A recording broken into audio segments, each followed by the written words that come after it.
भाजपा प्रदेश अध्यक्ष सतीश पूनिया मंगलवार को अलवर पहुंचे। उन्होंने कहा कि भाजपा सभी जगह विपक्ष की भूमिका निभा रही है। मुख्यमंत्री के बयान को गंभीरता से नहीं लिया जाता है।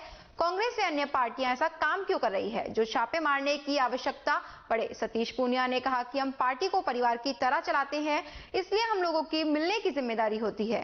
सरकार 3 साल का जश्न मना रही है, लेकिन सरकार को जश्न मनाने का अधिकार नहीं है। अब तक गहलोत ने 3 सरकारों में से 2 बार की जुगाड़ की सरकार बनाई है। अभी बीएसपी विधायक का मुद्दा कोर्ट में है। गहलोत ने कहा कि वो रिपीट करेंगे, लेकिन ऐसा नहीं लगता है। राहुल गांधी ने कहा था कि किसान का पूरा कर्जा माफ करेंगे, लेकिन अभी तक कर्जा माफ नहीं हुआ। प्रदेश में 60 लाख किसान हैं, उन पर 1 लाख करोड़ का कर्ज है। बेरोजगारों को रोजगार भत्ता देने का वादा किया था। प्रदेश को शांति का प्रदेश मानते थे, लेकिन अब तक 6,50,000 मामले दर्ज हुए हैं। अलवर के सभी मीडिया के मित्रों का अभिनंदन। जैसा भी हमारे शहर के विधायक संजय शर्मा जी ने बताया कि मैं व्यक्तिगत तौर पर पार्टी के कार्यकर्ताओं के परिवारों में शोक संवेदना व्यक्त करने के लिए आया हूं।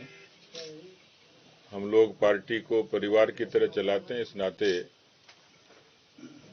मेरा नैतिक जिम्मेवारी होती है कि इस तरीके की जब घटनाएं होती हैं तो उनको संवेदना व्यक्त करने के लिए, संबल देने के लिए हम लोग जाएं।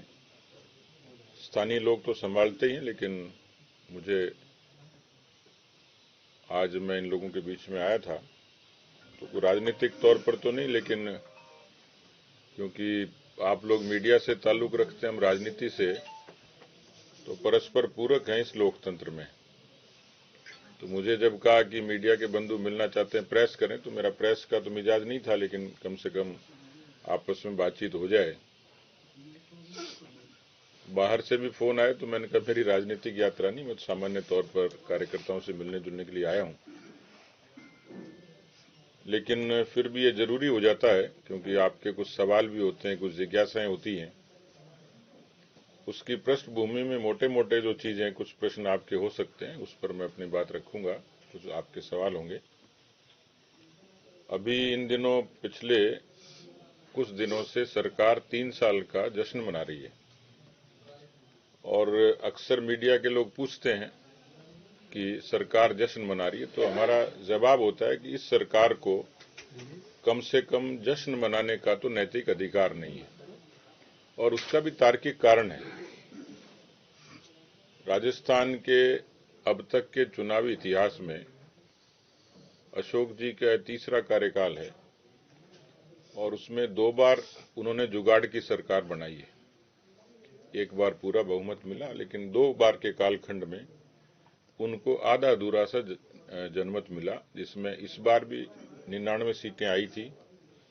6 बीएसपी के लोगों को, जिनके बारे में अभी सुप्रीम कोर्ट में सुनवाई चल रही है, उनके मर्जर को लेके 13 निर्दलियों का समर्थन। इससे पहले की सरकार भी ऐसे ही चलाई थी। जब वो सरकार से बाहर जाते हैं तो उनकी दुर्गति होती है। पहली बार जब वो सरकार से बाहर गए तो 56 सीटें आई थी, और दोबारा जब गए तो 21 सीटें आई थी।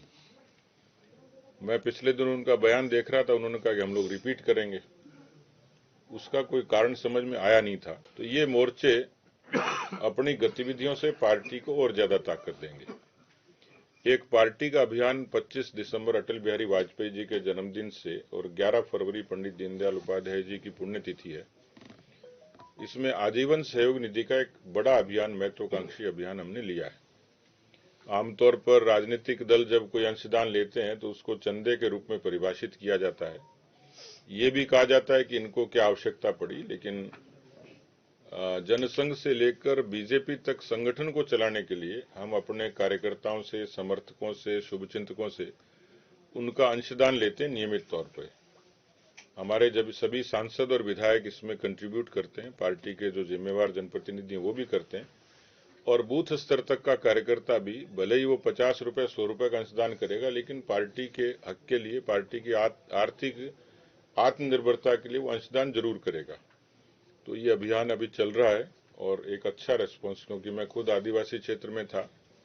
उस आदिवासी इलाके डूंगरपुर, बांसवाड़ा और उदयपुर तक में पार्टी के इस आर्थिक स्वावलंबन के लिए लोगों ने बढ़ चढ़ कर इसमें हिस्सा लिया है। कुल मिलाकर पार्टी की गतिविधियां भी, जिला की कार्य समिति, जिलों के प्रशिक्षण शिविर, पार्टी के जो प्रशिक्षण है उसमें कई बार लगता है राजनीति में सब लोग प्रशिक्षित ही हैं, इसकी आवश्यकता कहाँ है, लेकिन बहुत सारे ऐसे विषय होते हैं जिन पर कार्यकर्ताओं को और नई पीढ़ी को प्रबोधन की आवश्यकता है। तो ऐसे 16 विषयों पर पार्टी में जिलों के प्रशिक्षण शिविर भी लगभग 25 जिलों में हुए हैं और बाकी में हमारे चल रहे हैं। तो कुल मिलाकर संगठनात्मक तौर पर भी पार्टी अब धरातल पर और ज्यादा मुखर होकर काम कर रही है। राजस्थान में उन्होंने राजस्थान के बेरोजगारों से रोजगार का भी आश्वासन दिया और यदि रोजगार नहीं देंगे तो बेरोजगारी बता देंगे। आज राजस्थान में 27% से भी ज्यादा बेरोजगारी दर राजस्थान में है। जो centre for monitoring of Indian economy संस्था है वो एम्प्लॉयमेंट का सर्वे करती है और उसके हर साल उसके आंकड़े रिलीज होते हैं। उसी के आंकड़े हैं जिसमें उन्होंने ये उद्धृत किया है। तीसरा जो राजस्थान के लिए दुर्भाग्यपूर्ण है वो है, और मेरे ख्याल से ये पूरा इलाका भी अछूता नहीं है, राजस्थान को पीसफुल स्टेट मानते थे, शांतिपूर्ण प्रदेश मानते थे। यहाँ पर लोग व्यापार के लिए, रिहायश के लिए, पर्यटन के लिए आते थे। अब यदि पिछला इस पूरे 3 साल का कालखंड देखेंगे तो 6.5 लाख FIR दर्ज हुई है। मुख्यमंत्री के तर्क अलग अलग हैं। मुझे एक दिन बड़ा ताज्जुब हुआ कि उन्होंने कहा कि 47% महिलाओं के अपराधों की FIR फर्जी है। किसने इन्वेस्टिगेट किया, कब किया, कैसे किया? एक जिम्मेवार मुख्यमंत्री जब ऐसी बात करता है तो ये बड़ी दुर्भाग्यपूर्ण बात है। जो ट्रांसपेरेंसी इंटरनेशनल है उसकी रिपोर्ट भी कहती है कि करप्शन के मामले में राजस्थान अव्वल है। अभी नीति आयोग ने एक 4th एडिशन की अपनी एक रिपोर्ट पेश की है। उसमें स्वास्थ्य मानकों के आधार पर राजस्थान 17वें नंबर पर है, यानी पिछड़ापन इतना है। और ये भी कब है कि जब कोरोना जैसी चेतावनी थी, उसमें हेल्थ के इंफ्रास्ट्रक्चर को डेवलप करना था।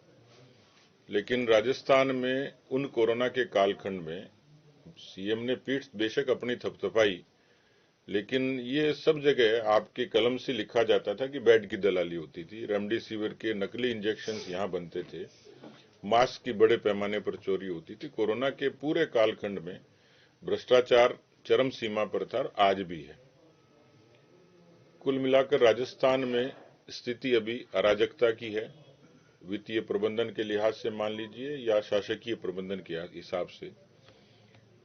कांग्रेस पार्टी का अंतर्विरोध और अंतर्द्वंद इस किस्म का है कि उनको ऐसे फैसले लेने पड़ रहे हैं जो नैतिक नहीं कहे जा सकते। उदाहरण के तौर पर कांग्रेस के PCC के चीफ 20 सूत्री कार्यक्रम के अध्यक्ष होंगे और कांग्रेस के जिलाध्यक्ष 20 सूत्री के उपाध्यक्ष होंगे।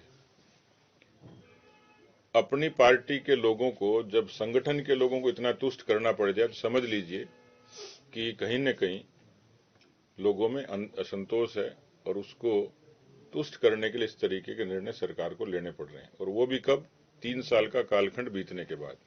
उथल चल रही थी, पोस्टर विवाद भी कई तरह के मामले सामने आए, लेकिन उनके आने के बाद वसुंधरा जी, जिस तरह से आपका वसुंधरा जी का पैचअप कह लो या क्या, एक पार्टी में किस तरह की चीजें अब बिल्कुल कोई बोल नहीं रहा है, कोई चीज नहीं हो रही है, सबके पोस्टर के नाम भी, चेहरे भी नजर आ रहे हैं। आप लगातार कई बयान भी आपके सामने आए थे, आपके खुद के बयान सामने आए थे। क्या ऊपर से आला कमान से कुछ निर्देश मिला है या क्या गाइडलाइन मिली है कि नहीं आप लोगों को इस तरह से लड़ना है चुनाव, या कोई चेहरा फाइनल हो गया है कोई चीजों के लिए कि आपको इसके नेतृत्व में आगे चीजें करनी है? भारतीय जनता पार्टी की विशेषता है कि संगठन के नाते इस देश में इस तरीके का कोई दल नहीं है जो बूथ से लेकर राष्ट्रीय स्तर तक एक विशेष संविधान, योजना रचना और आंतरिक लोकतंत्र के हिसाब से चलता है।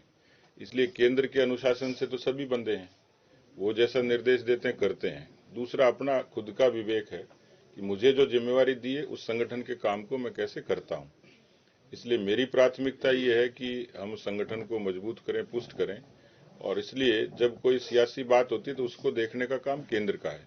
पर मुझे लगता नहीं है कि जिस तरीके की चर्चाएं, वो चाहे फोटो की बात हो, आजकल सोशल मीडिया और मीडिया का इतना प्रभुत्व है कि उन चीजों के काफी सियासी अर्थ लगाए जाते हैं। इसलिए पार्टी के भीतर इस तरीके का कोई विग्रह नहीं है। जो नेता है उनका अपना सम्मान है, उनका अपना अस्तित्व है, उस पर भी कोई प्रश्न नहीं है। बहुत सारी चीजें भविष्य के गर्भ में हैं, लेकिन अभी तो सबका एक नैतिक धर्म है, युग धर्म है कि सब लोग मिलकर कांग्रेस को सत्ता से बाहर करें और भारतीय जनता पार्टी को सत्ता पर काबिज करें। नेतृत्व का निर्णय बहुत मेरे से पहले बहुत जो वरिष्ठ लोग हैं वो कह चुके हैं कि ये अधिकार केवल संसदीय दल को है, वो जिसको तय कर देंगे उसको सब स्वीकार करेंगे। आपको आश्वासन है या आप जीत होती है तो उस जीत में बहुत सारी चीजें ढक छुप जाती हैं, हार होती है तो कुछ चीजें सामने आती हैं।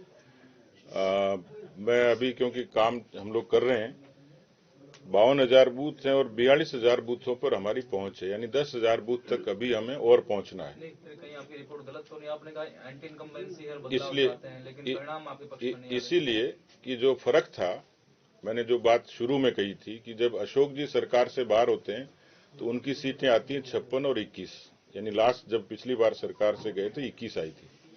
भारतीय जनता पार्टी जब सरकार से बाहर जाती है तो उसका आंकड़ा 70 से 75 से ऊपर जाता है।